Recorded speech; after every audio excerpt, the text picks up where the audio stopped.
We saw Vegeta realizing and trying to get Ultra Instinct in the last few episodes, but it didn't work out the way he wanted it to. And I wasn't surprised, since in the flashback that they showed when Whis was explaining what Ultra Instinct is, he said something that I found interesting. He said that both Goku and Vegeta think before they move, but Vegeta is more prone to that than Goku. So that means that it's a lot harder for Vegeta to get Ultra Instinct than it is for Goku. Vegeta was always on it. He was always the angry one who thinks a lot before he do things, but Goku was always the relaxed one who just went in without thinking, trying to fight the strongest guy that he can. When we saw Vegeta failing to get Ultra Instinct, there was a bit of dialogue that we saw when we said that this style suits Vegeta more than what he was doing. And before that, we saw Whis also explained that Goku can just use Ultra Instinct as a defensive power. As of now, he can't utilize its power when he attacks, so it's basically just defense. So combining all of that, a lot of people started thinking Vegeta is gonna get the attacking half of Ultra Instinct, the one that Goku didn't master, since it's the style that suits him, the style of attacking, and Goku's gonna keep the defensive side of it and won't master it to its full extent. But is that really the case? Is Ultra Instinct even divided into two sections that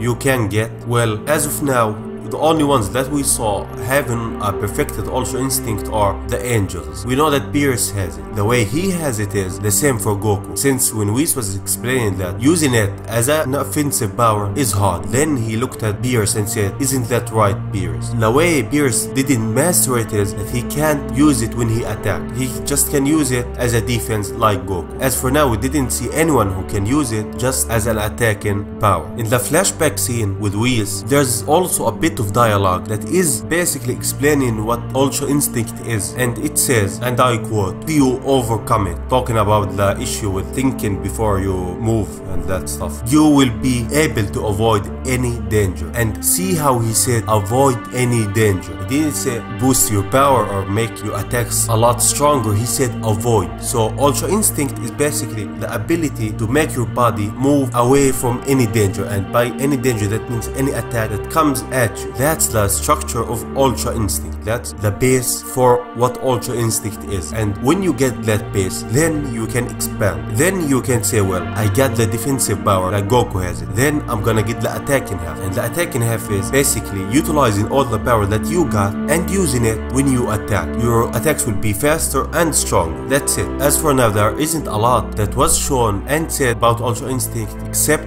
that couple of bits by Whis. So does that mean that Vegeta can't just get the attacking half of Ultra Instinct? I mean, as for now, as for what we are shown in the show, it doesn't look that way. And by all means, I'm not saying that it won't happen, but what I'm saying is of how all the characters that are shown that didn't master it just have the defensive side of it, and of what we said this far. That's what it looks. But they can give him the attacking half if Akira Toriyama wanted. Thinking about the attacking half of Ultra Instinct, like how will that even work? Ultra Instinct is about avoiding and movement. So if you have the attacking half of Ultra Instinct, when you attack, your attacks are faster, but the one that you're going after is one with defensive Ultra Instinct like Goku. How will that work? Or how will you even avoid attacks since you can't defend with the defensive Ultra Instinct side? I mean, it's a bit complicated since there wasn't any like huge info given about Ultra Instinct except those scenes by Whis. And from the looks of those scenes, the structure, the base for Ultra Instinct is basically movement, avoiding, getting out of danger. When you get it, then you move the next step. You can't just skip over the first step like how we are saying that Vegeta will. I'm just saying that of how I saw it. Akira Toriyama can do anything he wants. If he wanted, he can give Vegeta the attacking half of Ultra Instinct. But what I think is, if he's gonna get Ultra Instinct in this arc, it's gonna be the same as Goku, not the attacking half